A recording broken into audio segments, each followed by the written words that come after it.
Welcome to Building Your T-Shirt Empire, powered by ShirtAgency.com.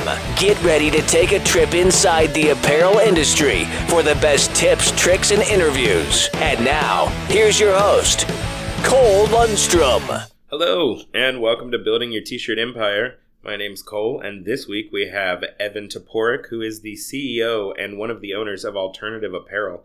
Alternative Apparel is one of my favorite brands. They create just some really fantastic eco-friendly products. So Evan, why don't you introduce yourself? My name is Evan Toporek. I'm the CEO and one of the owners of Alternative Apparel. And as for my background, I'm actually an industrial engineering graduate from Georgia Tech. So didn't really go to school to learn about fashion, but I am a third generation in the garment business. My grandfather had a cut and sew operation in Augusta, Georgia for military fatigues. And my father had a camouflage clothing brand, kind of an outdoor hunting apparel company.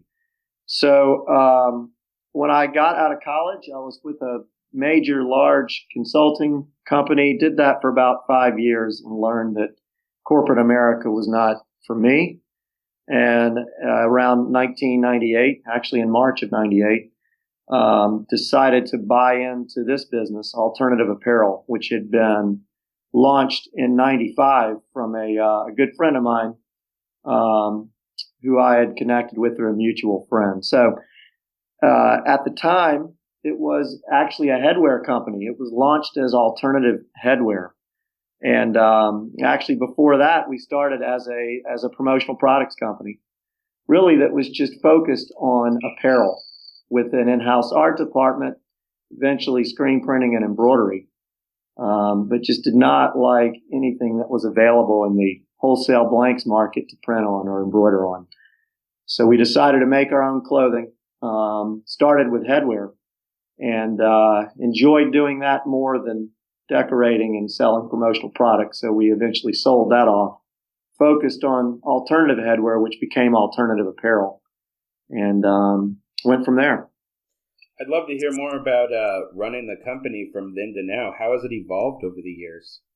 Yeah, so initially we were focused on this, we call it the imprintables market. I've heard it referred to as printwear, but those that would buy blanks and decorate it and use it for marketing and giveaways. And around 2004, my business partner and the founder of our company, Greg Alterman, who is still my business partner, but is no longer involved day to day. He moved to Los Angeles to open up a design lab for us. We've always been headquartered in Atlanta, where I am. But about that time, there was a lot of emerging startup brands in Los Angeles looking for great blanks to print on. American Apparel and Alternative really being the first to bring, I would say fashion and fitted and more retail-like garments into the blank wholesale industry. We got excited because clothing brands and band merchandise companies that would actually resell it were using what we were selling rather than companies that were just using it for marketing giveaways. So we decided to evolve even further around 2007 and started to build our own seasonal fashion lines that we sold into retail, starting with boutiques and then launching really with our first major customer, Urban Outfitters, around 2008, moving into some department stores, getting some international distribution. So the brand had really evolved from a manufacturing business to becoming an actual consumer brand. In 2010, we actually went the final step and opened our own store, still in Venice Beach, Abbot Kinney Boulevard, a place we're very proud of. I adore that store, by the way. Thank you. You guys did such a phenomenal job. The building and the way it's laid out, it just looks so great in there. Yeah, I think we timed it well. The street is just incredible. We took an old 1920s home and really built it into a hangout first that just sells clothing. It seems to be just a great place for the community. And it's just, it's been really the face of the company. Not a day goes by where somebody doesn't compliment me on that store. So thank you. Yeah. And we've since opened another in San Francisco, Hayes Valley. and one in Soho, New York. Not aspiring to open one on every corner, really for just to get closer to the consumer and bring all of that learning back into the other channels, which we're still active in all of those. So it's really been an interesting ride to evolve from a trade brand and a manufacturer into a consumer brand. And, I think that's what makes us different. We're a real retail brand, not retail like, but a real brand in still our largest business, which is that imprintables blanks distribution. And I think our learnings are helping us differentiate ourselves there.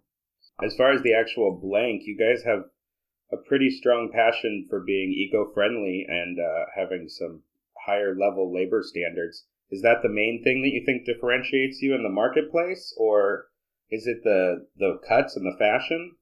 Yeah, I think that that does make a big difference. One thing that we do, though, is we truly start with inspiration. We don't buy other samples and send them to factories where they can just be made cheaper and undercut those that originally thought of it. We start yarn up. We start with sketches, which I know sounds not too different in the retail world for what fashion brands do, but I think it's different in the wholesale blanks market. And everything, we may have factories that would come to us and show us readily available fabrics, but we don't buy that way. We start at the yarn. And when we can, we try to use the most eco-friendly manufacturing methods that we can. So we always use low impact dyes. The dyes don't emit into the atmosphere. They don't do harm to that layer. We use organic cotton. We use recycled polyester. Our factories reclaim their water. When we do wovens, we use a process that's 60% less energy and water usage. So where we can, we do try to employ eco-friendly practices. And that's evolved into more social practices. By the end of the second quarter of this year, 95% of our production will be in RAP certified factories. So when it comes to social compliance, ethical treatment of the factory workers earning higher wages than normal, we're willing to make the investment in doing it the right way. And I'm not sure that we get paid for that. I'm not sure that that is something that ultimately at the point of sale somebody's paying more for, but it feels right to us. And hopefully we are becoming known as a thoughtful company in that way. What do you think is the number one mistake you're seeing small startup companies making, specifically the people printing on your garments? Yeah, I mean, we have made them all. So, the brand's been around 21 years. I've been with it 19. And if there's been a mistake to be made, we've made it. So we've learned from it. What I think I see happening too often with startups is that they chase every opportunity that comes their way. I think it's important, first of all, in the beginning, don't just build a brand that you think people will like. You have to build a brand that's inside of you. So we didn't brainstorm and create a likable brand. We looked inside of us and said, well, what are the things that are most important to us? And then once you lock in on that, you can tell a more authentic story in your marketing, build more authentic products with that in mind. And don't just chase every call that comes your way. Just find more channels, more customers, more opportunities that appreciate what you do. So for example, with us, we built this business on same day shipping, which you have to do in the wholesale blanks industry. But we found that retailers loved that model as well. And when we were launching that wholesale to retail, it was during, this great recession, 2008, 2009.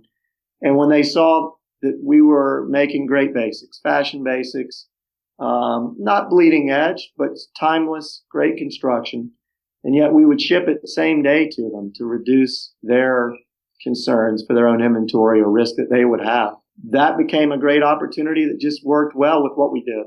And today we've trademarked the name Basics Bar, which we're rolling out into boutiques and stores nationwide. Really just taking that same model, same day shipping, great basics. Every store needs them. And it hasn't been chasing an opportunity that we couldn't deliver upon. We could sell it and we could deliver it. And I think I see startups coming up with ideas to chase business instead of just doing more what they do well. What new products are you most excited for your customers to try this year? Well, the one product we actually launched last year, a new fabric, was a vintage jersey, which was our version of a blend. It's a 50-50 blend, but it's looser knit, still a great fabric for the printers to use, but it's vintage inspired. So we have a basic crew in that comes in 16 colors called the Keeper, which already is our number one seller in units. So we've put an additional 10 to 15 styles against that fabrication, and it's just taking off. So just the extension of that's exciting. We also have gotten back to our roots and redesigned around 8 new headwear styles. We had kind of moved much of our attention into apparel, and I wouldn't say we fell asleep at the wheel, but we didn't put enough love into headwear design. Well, we've got 8 new styles coming out really in April that we think the market will be excited about. Also, mid-year, we've got a new midweight transitional type fabric called vintage heavy knit. And where we see things headed is really heavier weight. This market has been on a hot run with blends, lightweight blends. At retail, we're closer to the consumer, especially the creative consumers that we know all about. We think they like more durable, more heavyweight fabrics. And so we've come out with a great version of that. Again, heavier yarn, maybe a little bit looser knit than our competition, but something we're calling vintage heavy knit. It comes out this fall. People love the feel of a 4.2 ounce ring spun shirt, but they don't like the thinness. So I think that's a great thing to add to your collection. Yeah, thank you. And what we find is that, it gets better with age. So if you build it durable, it's going to be soft. Everything has a litmus test for alternative. It has to look and feel alternative, but it'll be durable, heavier weight. We think there's a void in the market for that. And then finally, French Terry is trending hot at retail, and it's doing very well for us. And since we were the innovators of burnout, first to bring that to the market, we've got a burnout French Terry in several exciting styles that's going to be hitting the market this fall as well. So those are some big ideas coming to the table. When you're looking at trends over the coming year, is there anything that you're seeing that maybe you guys aren't even going to implement, but you're just seeing it on an industry level? Yeah, we are. And we can pay close attention at retail since we're right there. There's a 90s fashion obviously reinvents itself. And there's this 90s style right now that you're seeing higher necklines, heavier fabrics, like we mentioned, crop tops, high-waisted pants. So we have our take on that stuff. We have seasonal items that we introduce with monthly deliveries where we can take more chances. It's not just core product that we know we should stock for several years. So you'll see our versions of that coming out. But, in the end, we're going to do it in an alternative way. It won't be bleeding edge. It won't be overly fast fashion and disposable. It'll be something that you could still feel fine wearing year after year. What do you think is something that a small upstart brand can do today to grow their business? Yeah, I think the most important thing today is to be digital first. Let digital be your beacon. And consider mobile over desktop. So I don't want to just act like we're a technology company, but we all are technology companies. And if I were starting a business today, the good news is that software has become more affordable. Storage has become more affordable. But I would build the customer experience around how they'll view your brand digitally. And then focus on service. Make sure you can deliver upon what you're selling. And we go to trade shows. We all go to trade shows, and there's great samples in the booths. But how many of those companies actually deliver upon same-day shipping, stocking it deep, and really not letting their customer down when their customer's done such a great job of selling their item? So I know it's not specific to fashion, but I would start digital first in any new startup business that I was coming out with today. We've seen a crazy swing towards people just starting with something as cheap as like a Shopify store, which it's been pretty amazing to watch some of our customers go from a guy in an apartment to a full-blown retail brand. It's kind of incredible the audience you can access online. So what's fun for us is there really aren't as many barriers to entry now as when we started this business. And you're right. It's great to see creative people have access to starting businesses like that. So in this channel, this Imprintables channel, we love working with like-minded companies. And I would say we pull for the underdog. And it's more fun for us, quite honestly, to work with those creative startups than some of the older, larger companies that are still caught, I think, in an old way of working.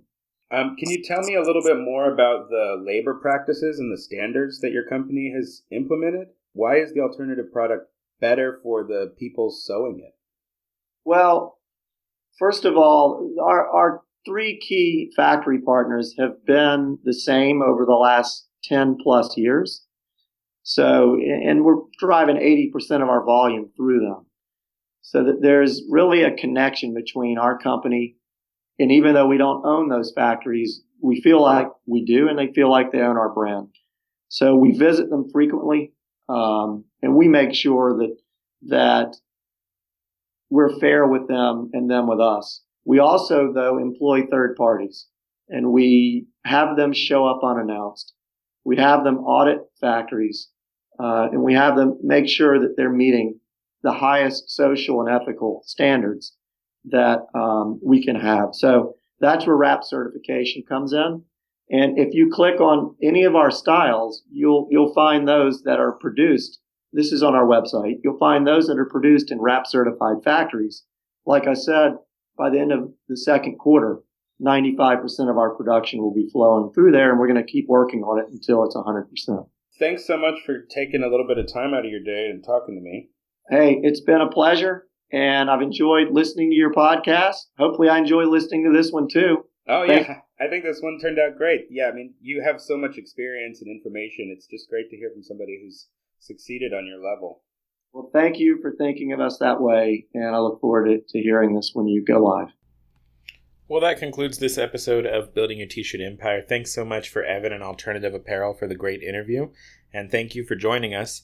We have been selling out all our screen printing classes here in LA, so if you're interested in coming to the May or the July event, there's actually only 5 spots left for May. So head over to the screenprinting.com website, click on the Learn tab, and we are the Los Angeles location. Have a great week. Bye.